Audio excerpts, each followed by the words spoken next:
예레미야 3장 1절로 18절까지 말씀.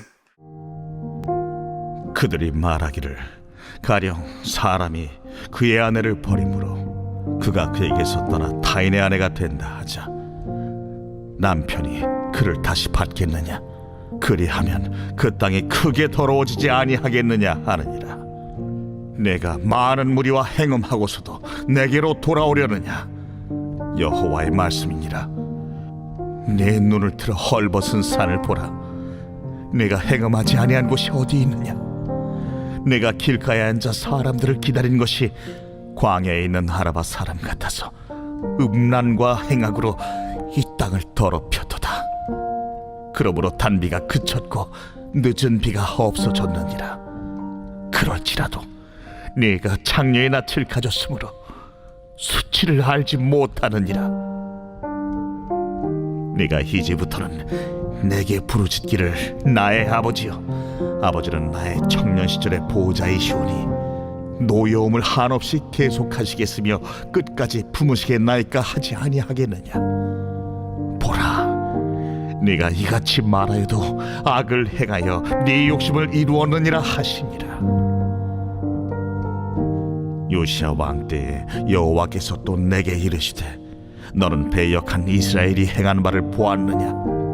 그가 모든 높은 산에 오르며 모든 푸른 나무 아래로 가서 거기서 행음하였도다. 그가 이 모든 일들을 행한 후에 내가 말하기를 그가 내게로 돌아오리라 하였으나 아직도 내게로 돌아오지 아니하였고 그의 반역한 자매 유다는 그것을 보았느니라. 내게 배역한 이스라엘이 간음을 행하였으므로 내가 그를 내쫓고 그에게 이혼소까지 주었으되 그의 반역한 자매 유다가 두려워하지 아니하고 자기도 가서 행음함을 내가 보았노라. 그가 돌과 나무와 더불어 행음함을 가볍게 여기고 행음하여 이 땅을 더럽혔거늘 이 모든 일이 있어도 그의 반역한 자매 유다가 진심으로 내게 돌아오지 아니하고 거짓으로 할 뿐이니라. 여호와의 말씀이니라. 여호와께서 내게 이르시되 배역한 이스라엘은 반역한 유다보다 자신이 더 의로움이 나타났나니 너는 가서 북을 향하여 이 말을 선포하여 이르라. 여호와께서 이르시되 배역한 이스라엘아 돌아오라. 나의 노한 얼굴을 너희에게로 향하지 아니하리라. 나는 긍휼이 있는 자라 노를 한없이 품지 아니하느니라. 여호와의 말씀이니라. 너는 오직 네 죄를 자복하라. 이는 내 하나님 여호와를 배반하고 내 길로 달려 이방인들에게로 나아가 모든 푸른 나무 아래로 가서 내 목소리를 듣지 아니하였음이라. 여호와의 말씀이니라.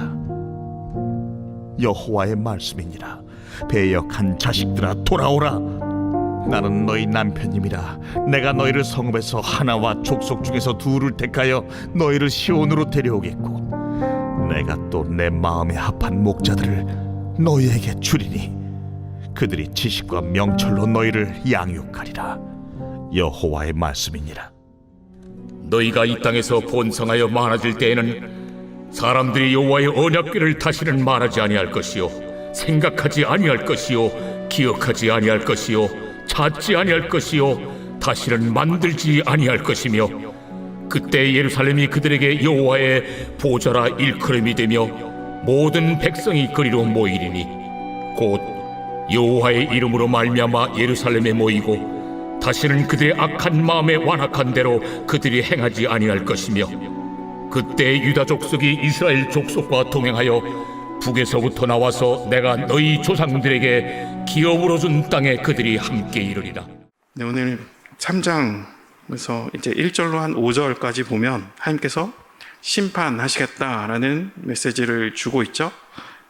그래서 심판의 근거가 1절로 5절에 나와 있어요. 근거가 되는 말씀이 1절에서 5절에 나오는 말씀의 근거는 또 어디 있냐면은 이 신명기 이혼법에 관련해서 있어요. 신명기 24장 1절로 4절인데요. 제가 세 번역으로 쉽게 좀 읽어드리겠습니다. 남녀가 결혼을 하고 난 다음에 남편이 아내에게서 수치스러운 일을 발견하여 아내와 같이 살 마음이 없을 때에는 아내에게 이혼 증서를 써주고 그 여자를 자기 집에서 내보낼 수 있습니다. 그 여자가 그 집을 떠나가서 다른 남자의 아내가 되었는데 그 둘째 남편도 그 여자를 싫어하여 이혼 증서를 써주고 그 여자를 자기 집에서 내보냈거나 그 여자와 결혼한 둘째 남편이 죽었을 경우에는 그 여자가 이미 몸을 더럽혔으므로 그 내보낸 첫 번째 남편은 그를 다시 아내로 맞아들일 수 없습니다. 이런 일은 주님 앞에서 역겨운 일입니다. 당신들은 당신들의 하나님이 당신들에게 유산으로 주신 땅을 죄로 물들게 해서는 안 됩니다. 라고 신명기 24장 1절로 14절의 말씀이 바로 이혼법에 대해서 되어 있었던 거죠. 그러니까 아내를 버릴 때 신명기를 통해서 보니까 이혼 증서를 써줬다고 합니다. 그리고 다른 사람의 아내가 될 수 있었다는 거죠. 이혼 증서가 있으면. 근데 그 후에 다시 첫 번째 이혼했던 사람과 또 다시 결혼하려고 한다 해도 다시 받겠느냐라는 질문을 하고 있다는 거죠. 그러니까 신명기 통해서 보면 그 아내를 버리는 이유가 수치스러운 일이 있어서 버렸다라는 것을 알 수 있었죠.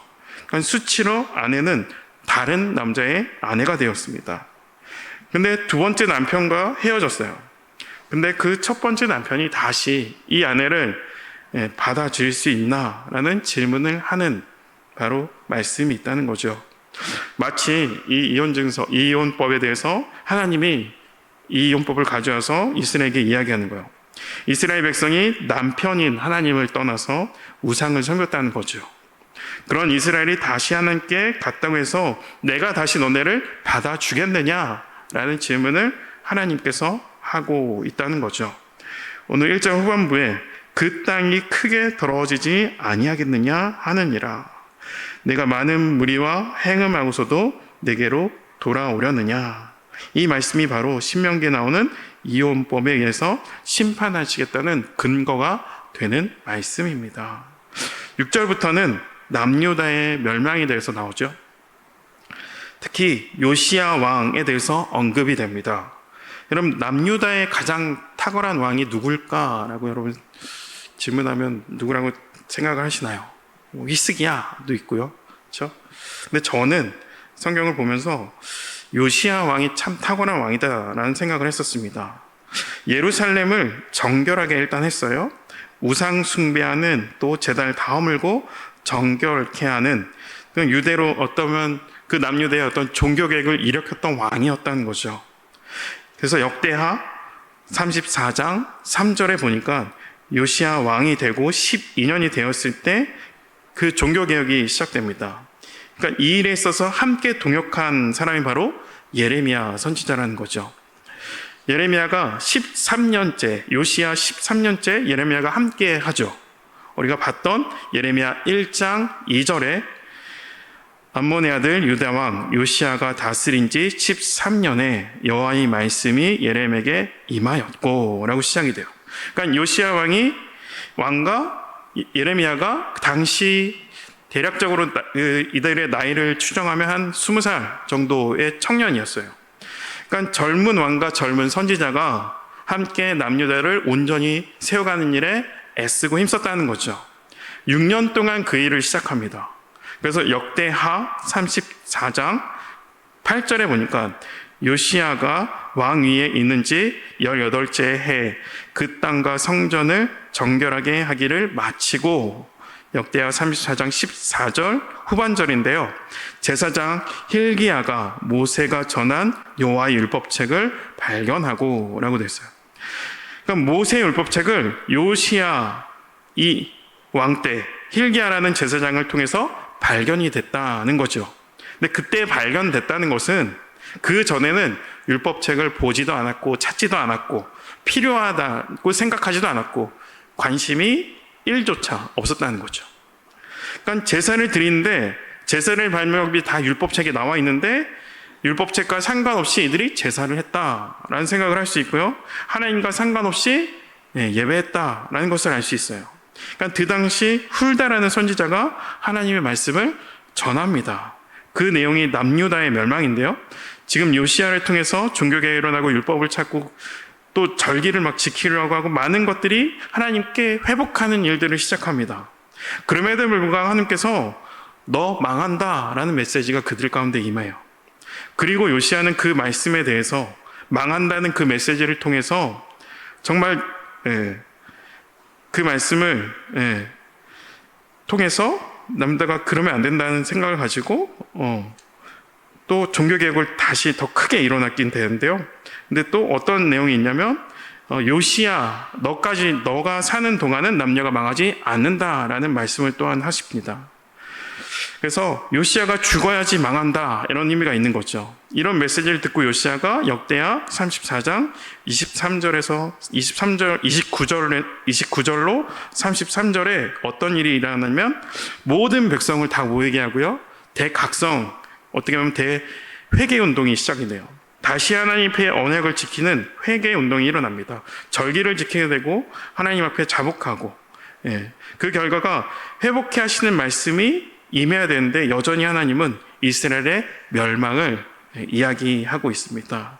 근데 그 멸망의 이야기가 그렇게 애쓰고 힘쓰고 요시야가 많은 백성들을 다 모으고 함에도 불구하고 왜 하나님은 여전히 멸망한다는 말씀에 대해서 돌이키지 않으시는가라는 생각을 할 수 있는데 그 생각의 근거가 되는 말씀이 오늘 이 3장에 나온다는 거죠. 3장 6절인데요. 제가 세 번역으로 다시 읽어드릴게요. 너는 저 배신한 이스라엘이 한 일을 보았느냐? 6절로 7절 보겠습니다. 제가 세 번역으로 읽어드릴게요. 너는 저 배신한 이스라엘이 한 일을 보았느냐? 그가 높은 산마다 올라가서 음행을 하였고 또 푸른 나무가 있는 곳마다 그 밑에서 음행을 하였다. 그래도 나는 그가 이 모든 음행을 한 다음에 다시 나에게로 돌아오려니 하고 생각하였다. 그러나 그는 끝내 돌아오지 않았다. 신실하지 못한 그의 아우 유다까지도 언니의 변절을 보았다. 그러니까 역대하의 말씀과 이 예레미야의 말씀이 충돌이 되는 거죠. 역대하에서는 하나님을 찾고 하나님께 돌아가는 일을 하고 있지만 예레미야는 여전히 우상 숭배하고 음행을 하고 있다는 것을 지금 이야기해주고 있습니다. 10절을 보면 좀 정확해지죠. 10절을 제가 세 번역 다시 읽어드릴게요. 이런 온갖 음행을 하면서도 배신한 자매 유다는 건성으로 나에게 돌아온 척만 하고 진심으로 돌아오지 않았다. 나 주의 말이다. 그러니까 10절을 통해서 이스라엘이 요시야를 통해서 종교개혁이 일어난 모든 것은 다 그 왕이 시켜서 한 거다라는 거죠. 남유다 백성들은 전혀 회개할 마음이 없는데 왕이 나오라니까 집회에 나왔고 회개하자니까 회개하는 척 했다는 거예요. 그리고 남유다 백성은 여전히 우상 숭배를 하고 있었다는 거죠. 그러니까 요시야 왕이 하라니까 모였고 말씀을 들었고 건성으로 요시야 뜻을 받는 척만 했던 거죠. 12절에는 하나님께서 북이스라엘로 가서 다시 예레미야를 북방으로 가서 예레미야를 선포하게 합니다. 배역한 이스라엘아 돌아오라. 노한 얼굴을 이스라엘에게 향하지 않겠다 하십니다. 그리고 하나님의 성품이 말씀 가운데 있는 거죠. 긍휼이 있는 하나님, 노를 한없이 품지 않는 하나님이심을 그들 가운데, 범죄한 그들 가운데 알려줍니다. 그래서 13절은 하나님 배반한 것을 자복하라 이야기합니다. 자신의 길로 달려 이방인에 갔던 것은 이방신을 섬겼다는 의미죠. 그래서 하나님의 목소리를 듣지 아니한 것을 자복하라 이야기합니다. 그리고 14절에는 하나님은 유다가 돌아오기를 원하시며 자신은 아버지 그리고 남편이라 말씀하세요. 그리고 시온으로 데려오겠다 말씀하시죠. 그리고 15절에는 하나님은 유다를 향해서 하나님의 마음에 합한 목자를 주심으로 지식과 명철로 그들을 양육하겠다 말씀하십니다. 하나님께서 주신 땅에서 다시 번성하게 되고 회복할 것을 말씀하신다는 거죠. 여러분 요시야 왕이 종교개혁을 일으켰습니다. 왕의 개혁의 명령을 왕이기에 저 왕의 명령이기에 그 개혁의 명령을 따라야 합니다. 하지만 그 개혁에 대해서 하는 척만 하는 거죠. 진짜 좋은 왕이 세워졌지만 좋은 것을 모르고 왕 앞에서는 회개하는 척 연기만 하고 왕이 없으면 여전히 내가 편하고 여전히 내가 원하는 삶을 살아가고 있다는 거예요. 여러분, 교회에 나와서 예배하죠. 여러분, 우리는 예배의 자인가요? 아니면 예배를 드려주려 오는 자인가요? 많은 사람들이 예배 자리를 불편해합니다. 그들은 예배를 드려주는 자의 삶을 살고 싶어 한다는 것이죠. 주님께 영광을 드리기보다는 자신이 주님의 자리에 있고 싶어 한다는 거예요. 내가 예배합니다. 그러나 여전히 죄와 함께 하고 있다는 거죠. 여러분, 우리의 예배의 모습과 우리의 신앙을 다시 점검할 수 있었으면 좋겠어요. 하나님의 깊은 교제하면서 우리의 내면을 좀 다시 바라볼 수 있어야 하는 거죠. 여전히 하나님은 범죄한 이스라엘에게 돌아오라, 내가 긍휼을 베풀겠다 말씀하십니다. 자복하라 말씀하십니다. 여전히 탕자를 기다리신 아버지 마음으로, 친히 바라보는 마음으로 기다려주시는 하나님이십니다. 여러분, 오늘도 우리를 향해서 돌아오라고 말씀하신 하나님 앞에 내가 혹 하나님과 떨어져 있다면 하나님의 긍휼하심과 노를 한없이 품지 아니하신 그 하나님을 기억하며 삶 가운데 혹 회개할 영역이 있다면 그 부분에 대해서 여러분 기도하시고, 여전히 끊지 못하는 죄가 혹 있다면 그 부분에 대해서도 하나님 지켜주시고 인도해 달라고, 또 죄에 대해서 내가 민감하게 반응하기 원합니다. 그리고 예배자의 삶을 살기 원합니다. 라는 마음을 주님께 올려드릴 수 있는 이 새벽이 되시기를 축복합니다. 예배자의 삶을 살아가는 또한 오늘이 되시기를 소망하며 또한 축복합니다. 하나님께 전심으로 나아가는 성도님 되시기를 또한 축복합니다. 우리 같이 기도하겠습니다. 노한 얼굴을 너에게 향하지 아니하리라 말씀하신 하나님, 감사합니다. 우리가 그 하나님의 은혜와 자비하심을, 긍휼하심을 이 아침을 보게 하시니 감사합니다. 하나님, 우리가 하나님 앞에서까지 진실하지 못한 모습으로 나가지 않게 하소서. 이 새벽 깨운 이 시간조차 누군가에게 혹 드러나기 위한 새벽이 아니기를 원합니다. 죄에 대해서 민감하길 원합니다. 우리 안에 있는 우리 자아를 날마다 십자가에 못 박히게 하시고, 오직 우리 안에 그리스도가 살아계심으로 하나님께 순종하는 삶, 하나님을 놓치지 않는 삶 살게 하여 주시옵소서. 하나님, 우리가 주님의 예배자가 되기 원합니다. 예배의 환경이 어떠든지 내가 있는 자리에서, 내 직장, 가정, 일상에서 마땅히 내가 하는 일을 잘 감당하게 하시고 주변 사람들을 섬기는 또한 이 한날 이 하루 되게 하여 주시옵소서. 감사드리며 예수 그리스도 이름으로 기도합니다. 아멘.